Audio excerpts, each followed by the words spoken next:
My #1 video of all time was my review of this issue of Gee Whiz. So let's catch lightning in the bottle one more time by doing another such review.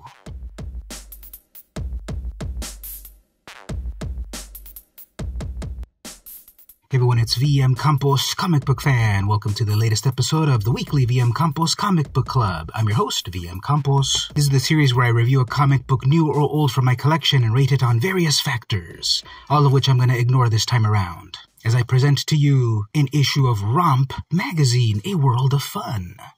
Now, this is a sequel to my previous review of Gee Whiz from 1959, which featured cartoon kicks, pick-a-buttes, and fun-o-rama. Yeah, in this kind of magazine, we've got amazing art and artistic photography.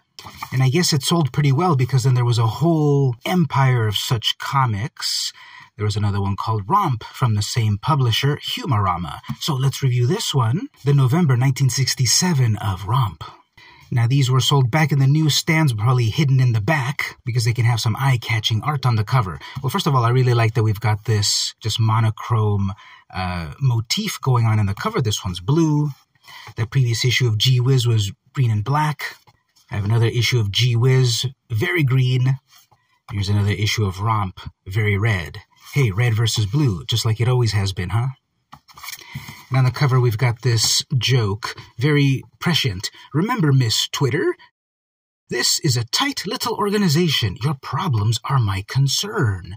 Yep, so we're going to get a bunch of jokes like this throughout the whole comic. Innuendo, double entendres, the mores of the 60s. Because after all, this is 1967. We're going to see a variety of amazing art from amazing artists and some photography. I'm going to skip the photography because, hey, this is a comic book channel, not a pretty lady photography channel. Let's check out a few strips. The first one here. Would you mind taking me back to the party? I promised Charlie he could take me home too. Yeah, girl, get it. So we're going to see this style of art. Very detailed, very curvaceous ladies, very forward men, and some jokes that you really have to think about, but not too hard. We're also going to see the tremendous artwork of Bill Ward, who began his career in the 40s with his own creation, Torchy. When the censors wouldn't let Torchy Todd be herself, well, he went off to the Independents, where his artwork was at least 2 times better. Anyway, the joke here. I'm sorry, Miss Haskins, but I'm afraid we're finished. I saw you out with your wife last night. I guess that's a joke, somewhat, but I don't know. Help me in the comments. Is that a funny joke? Anyway, we're not even looking at the jokes. We're looking at the art, the amazing Bill Ward art that is perfectly rendered in all aspects. Look at the clothing, the wrinkles, the hair, the jewelry, and oh yeah, there's a guy right there, Mr. Haskins, I guess. I never noticed that.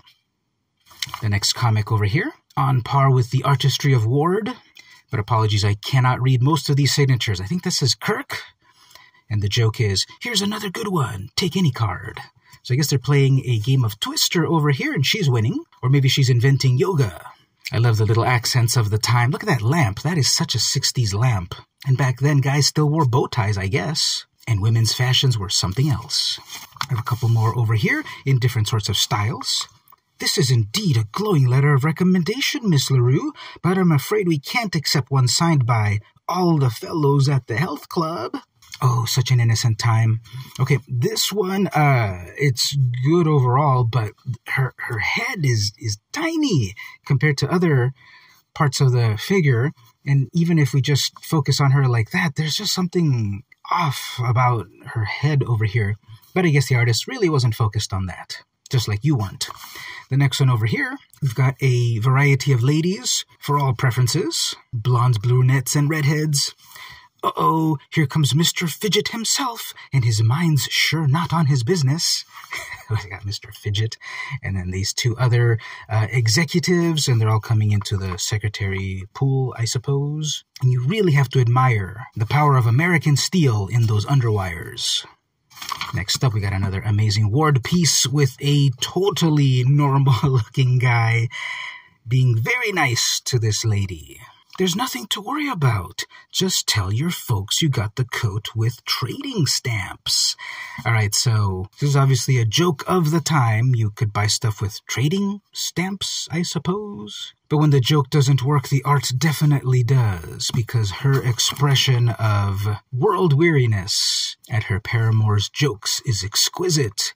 And even though this creepy guy is creepy, he's just rendered perfectly. Even the anatomy of his hands versus hers, and the sparkles of that outfit, exquisite. Contrasting with a very cartoony style from Engelman over here. No need for such rendering, but you still get the full picture. As for the joke, you say the money will be used for the making of dolls?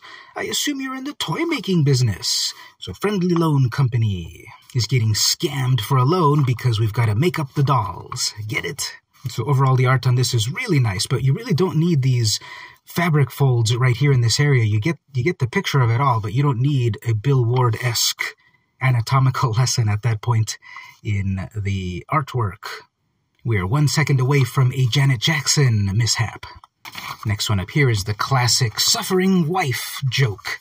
If you want a glass of water or anything during the night, just yell.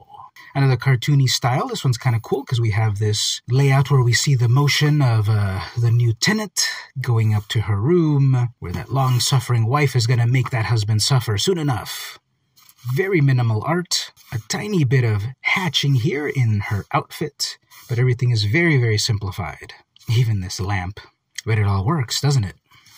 Another Bill Ward. I'll let you enjoy that one while we look at the Andreno work over here. I'm afraid that Mr. Ritchie has just killed 2 birds with 1 stone. And that is quite a rock. I really like her expression there. That's kind of got the Will Eisner style of femme fatale. A lot of great little details. The pantyhose over here. Heels to high heaven. And the schlubby guy is totally in love. And so is she. And so the Ward piece over here. You mean you want a job as a bellboy? Say, that might be one way of attracting new clients to this hotel. Yeah, that's definitely classic Bill Ward, because there was a few Torchy Todd comics where she needed to get a job, and she was one of the great attractions at the business. She got paid, the business made money, and everyone was happy.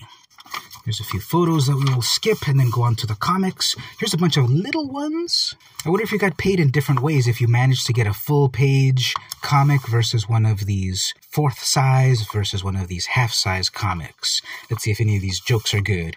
Relax, Clarence, she's waiting for my father. Okay, I don't get it. So the 2 young lover birds are at home, and Mom is waiting for Dad, I guess, because Dad's more of a wild child than the son, I guess.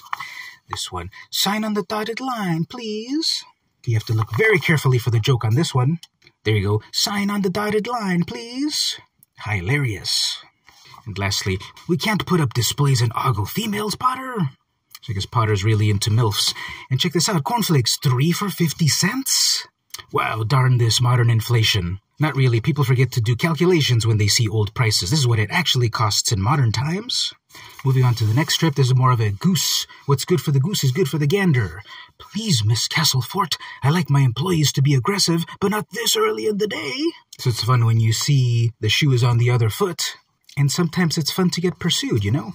If you notice here, there's a lot of very subtle lines and circles and curves. We've got them in the rug over here, these little curves, but then we've also got these curves with the boss that are happening in line movements and her curves as well. So a lot of subliminal stuff going on here. It's really cool to see how the artists, of course, focus on the main action and everything else is secondary down to a simplified level. Look at that couch. Look at this decanter and glass over here. It's all so simple. The curtains. If you can pull yourself away from the main action, you'll see a lot of cool details. Here's a really cartoony style that I enjoy. You have to be careful, however, and not go overboard. You don't need all of these curves, folds in the fabric right here to show that this is an extremely tight dress. You get the sense of how tight it is just by these 2 curves right here, these 2 lines. So you don't need so many lines right here. That's distracting. Very subtle duotone going on, or zipatone going on here, with little patterns in her clothing. All right, the joke. It looks like the boss has his head in the clouds. Who's working late tonight? Okay, I don't get that one. Am I just too innocent for some of these jokes? Tell me in the comments. So in addition to comics and photography, we've also got stories. TLDR. Pause it, read it for yourself. Tell me if this story was any good. Here's another example of the Humorama Empire. We've got one called Popular Jokes. Cartoon entertainment, fresh and breezy laughs. It's the same sort of idea that the whole Humorama Empire was built upon. Lots of great art, photography, and bad jokes. And amazing Bill Ward art. Really, Mr. Haskins, it's impossible for me to leave this party unnoticed. Tremendous. Now, it's not all sexy jokes. How about here's a political one? It's just too bad that you hit an area with a large egg surplus. Vote for Senate, Senator Bilgewell, the people's choice. This certainly compels me to throw rotten produce at a certain gas bag politician. Maybe I should delete that comment before the Secret Service checks on me. Anyway, how old did you say you will be? Okay, I don't get that joke either. But this art is really cool, isn't it? It's just so simple and scratchy and just of the time. Cartoony expressions, kind of a cozy environment, 2 phones, sales charts. It's kind of a cool vibe to this one, even though I don't get that joke at all. Here's another comparison of cartoony art versus Bill Ward art. Rhonda is the perfect hostess, never hesitates to put herself out to please everyone.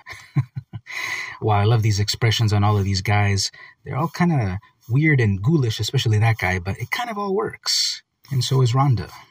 Again with these epic Bill Ward heels. I'm supposed to be the patient doctor, but it looks like you're working yourself up into an anxiety neurosis. That's actually really funny. And the detail here is just amazing. Look at this detail on the couch and her clothing, the little wisp of a cigarette, his expression, and the cartoony lines. I need a poster of this on my wall.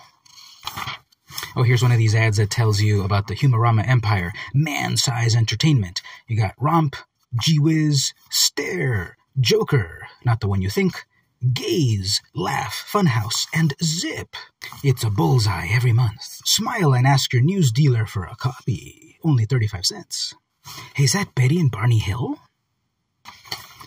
Okay, yipes, we gotta skip that one. Oops, we gotta skip some of these as well. And then we'll end with a couple over here. I had to drag him to this party. Now it looks like I'll have to drive him home.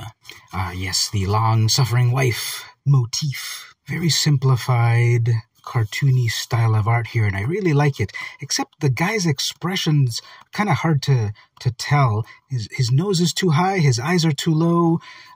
Fix something there and it'll all work. But her expression's really cute and fun, and hers really gets the point across. And lastly, we'll wrap up with this one with a beautiful amount of chiaroscuro. That's just a fancy term for dark and light. What do you mean I've spoiled the mood? All I did was ask for the toothpicks.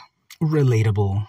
That's a fun way to end our review of Romp, Volume 6, Number 44, from November 1967.